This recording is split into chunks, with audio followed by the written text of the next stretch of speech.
Hello friends, आप सभी का मोस्ट वेलकम है आपके अपने यूट्यूब चैनल विजेता कुल में। तो फ्रेंड्स, यहाँ पर सामान्य हिंदी का टोटल 30 क्वेश्चन हम डिस्कस करने वाले हैं और ये बिल्कुल अपडेटेड सेट होने वाला है बिहार कार्यालय परिचारी परीक्षा के लिए और सिविल कोड प्यून के री एग्जाम के लिए। तो चलिए देखिए आज के इस सेट में आप लोगों से कितना सही हो रहा है, अपना आंसर जरूर कमेंट करिए। तो फ्रेंड्स, यहाँ पर हम 71 से 100 तक सवाल डिस्कस करेंगे जो सामान्य हिंदी का है। तो हमारा पहला प्रश्न है, सभी जातिवाचक संज्ञा समूह की पहचान करिए। तो फ्रेंड्स, जातिवाचक संज्ञा होता है कि जिससे पूरे समुदाय का बोध होता है, जाति भर का बोध होता है, तो उसे जातिवाचक संज्ञा के नाम से जानते हैं। पहला ऑप्शन में बूढ़ा, नदी और गोदावरी। तो फ्रेंड्स, गोदावरी यहाँ पर एक पार्टिकुलर रिवर का नाम दिया है, एक खास नदी का नाम दिया है, इसलिए गोदावरी व्यक्तिवाचक संज्ञा हो जाएगा। तो पहला ऑप्शन तो गलत हो गया। दूसरा ऑप्शन में है लड़का, नागरिक और कार। बिल्कुल सही है, लड़का, नागरिक और कार ये तीनों के तीनों क्या होंगे, जातिवाचक संज्ञा के उदाहरण होंगे। नेक्स्ट क्वेश्चन है कि जातिवाचक संज्ञा से भाववाचक संज्ञा के निर्माण का सही उदाहरण क्या है। यानी जातिवाचक से अगर भाववाचक संज्ञा में परिवर्तन करना है तो इसके लिए सही ऑप्शन का चुनाव करिए। तो फ्रेंड्स, यहाँ पर लड़का का लड़कपन लिखना बिल्कुल सही होगा। ये जातिवाचक संज्ञा से क्या बना है, भाववाचक संज्ञा में परिवर्तित हुआ है। ठीक है, चलिए अगला क्वेश्चन लिखा है, सड़क पर कोई खड़ा है। तो उपर्युक्त में रेखांकित शब्द में कौन सा सर्वनाम है। यानी कि कोई शब्द जो लिखा गया है इनमें कौन सा सर्वनाम होगा। तो कोई शब्द कहने से अनिश्चित व्यक्ति या वस्तु का बोध होता है, इसलिए आंसर इसका अनिश्चयवाचक सर्वनाम होगा। अगला क्वेश्चन है, वस्तुओं की विशेषता बताने वाले शब्दों को क्या नाम दिया जाता है। तो वस्तुओं की विशेषता बताने वाले को फ्रेंड्स विशेषण के नाम से जानते हैं। जो व्यक्ति या वस्तु की विशेषता बताए उसे विशेषण कहते हैं। तो इनमें संज्ञा, सर्वनाम और क्रिया कोई भी आंसर नहीं होगा, तो आंसर इसका डी होगा, इनमें से कोई नहीं। अगला क्वेश्चन 75 लिखा है, गुणवाचक विशेषण किसे कहते हैं। तो फ्रेंड्स, गुणवाचक विशेषण यहाँ पर है जिससे व्यक्ति के गुण, रंग, अवस्था, स्वभाव इत्यादि का बोध होता है, तो उसे हम गुणवाचक संज्ञा कहते हैं। तो इनमें से कोई नहीं, इसका उत्तर होगा, राइट आंसर डी होगा। क्वेश्चन 76 है, लिखा है, वाक्य में जिस शब्द का संबंध क्रिया से होता है उसे क्या कहते हैं। तो क्रिया से जिसका संबंध होता है उसे कारक के नाम से जानते हैं, राइट आंसर ए होगा। इसके बाद नेक्स्ट क्वेश्चन 77, अब लिखा है, किसी वर्ण में हलंत का प्रयोग किया जाता है। तो हलंत का प्रयोग किया जाता है वर्ण को बिना स्वर के प्रयोग करने के लिए। वर्ण को बिना स्वर से प्रयोग करने के लिए हम इसमें हलंत का प्रयोग करते हैं। नेक्स्ट लिखा है, यदि वर्षा होगी तो फसल अच्छी होगी, यह किस काल का उदाहरण है।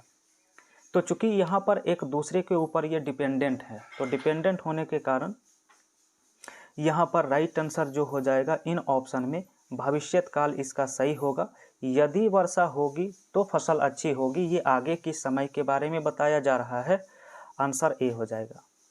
और नेक्स्ट क्वेश्चन 79 लिखा, उच्चारण शब्द में कौन सा उपसर्ग लगा हुआ है। तो उच्चारण का अगर हम संधि विच्छेद करें तो होता उत जोड़ चारण। क्या होता है, उत जोड़ चारण होता है। तो यहाँ पर उत शब्द जो है इसका उपसर्ग कहलाएगा। नेक्स्ट है, निराकार में कौन सा उपसर्ग लगा हुआ है। तो फ्रेंड्स, निराकार में होता है निर शब्द उपसर्ग के रूप में। नेक्स्ट क्वेश्चन सवाल में है, निम्न में से कौन सा प्रत्यय रहित शब्द है। प्रत्यय रहित का मतलब है कि जिसमें प्रत्यय नहीं लगा हुआ है।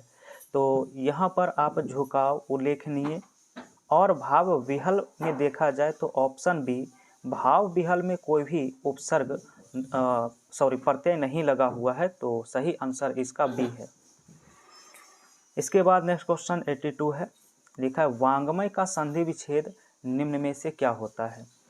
तो वांग्मय हमने कई बार डिस्कस किया है, और वाक जोड़ मय, ऑप्शन बी। नेक्स्ट है, चयन का संधि विच्छेद। तो 83 का आंसर सी करना होगा, चयन का होता है चे जोड़ अन, ऑप्शन सी। इसके बाद नेक्स्ट है कि दो शब्दों के संयोग को क्या कहते हैं। तो दो शब्दों के संयोग को हम समास के नाम से जानते हैं, और समास का मतलब संक्षिप्त होता है, कल के क्वेश्चन में हम डिस्कस भी किए हैं। नेक्स्ट क्वेश्चन, कर्म तत्पुरुष समास वाले विकल्प का चयन करिए। तो कर्म तत्पुरुष वाला यहाँ पर जो होगा वो है वनगमन। तो वनगमन इस सवाल का राइट आंसर है। नेक्स्ट है, जो बात लोगों की सुनी गई हो इसके लिए एक शब्द बताइए। जो बात लोगों से सुनी गई हो तो उसे हम जनश्रुति के नाम से जानते हैं। इसके बाद अगला क्वेश्चन फ्रेंड्स लिखा है, गुरु के समीप रहकर शिक्षा ग्रहण करने वाला के लिए एक शब्द बताइए। तो ऑप्शन बी, इसे अंतेवासी के नाम से जानते हैं। इसके बाद next question friends 88 number question है। तो 88 में लिखा है कि शुद्ध वर्तनी वाले शब्द का चयन करें। यहाँ पर कौन सा शुद्ध शब्द लिखा गया है? तकनीकी लिखना जो है ऑप्शन सी में सही है। ठीक है, ऑप्शन सी। इसके बाद अगला क्वेश्चन 89 क्वेश्चन है, निम्न में से शब्दों का शुद्ध रूप इनमें से कौन सा है? तो फिर से शुद्ध रूप देखना है। तो स्मरण यहाँ पर लिखना बिल्कुल सही होगा। ये बिल्कुल ही क्या है, शुद्ध रूप में लिखा गया है। नेक्स्ट क्वेश्चन 90 में शुद्ध वाक्य पहचानिए। तो 90 में ऑप्शन सी में लिखा हुआ है, वह किताब लाया। ये जो सेंटेंस है बिल्कुल सही है, वह किताब लाया। नेक्स्ट 91 लिखा है, अशुद्ध वाक्य का चयन करिए। इस बार अशुद्ध वाक्य देखना कौन सा है?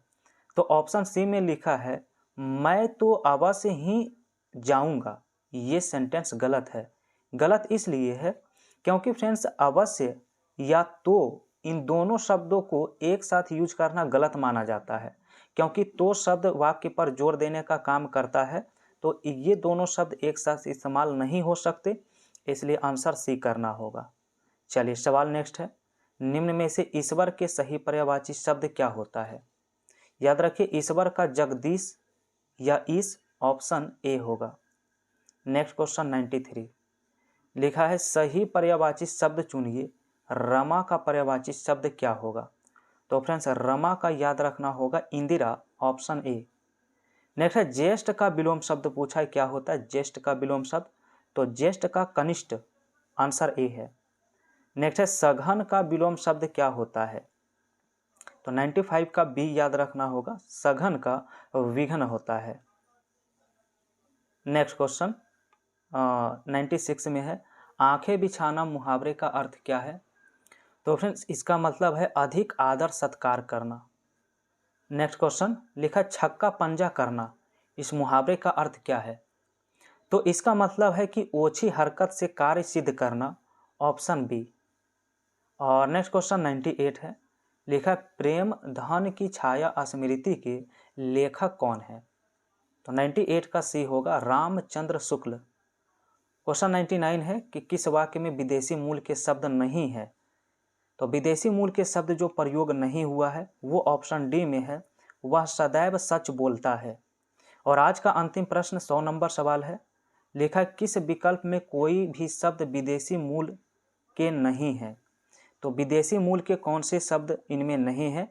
ऑप्शन में दोस्त, खुशी लिखा हुआ है, अकेला, साहस, देहात, आसान, चेहरा और मौसम। तो चलिए आप लोग गेस करिए, कमेंट करिए कौन सा ऑप्शन राइट होगा इस सवाल का। तो फ्रेंड्स चैनल पर पहली बार जुड़े हैं तो आप सभी को बता दें, आप सभी का प्रतिदिन लाइव सेशन भी होता है और ये रात 8 बजे होता है। इस सेशन में जुड़ के आप अपनी तैयारी को और बेहतर बना सकते हैं, क्योंकि यहाँ पर कई सारे टॉपिक भी डिटेल में डिस्कस करते हैं जो आप सभी के एग्ज़ाम के लिए काफ़ी हेल्पफुल होता है।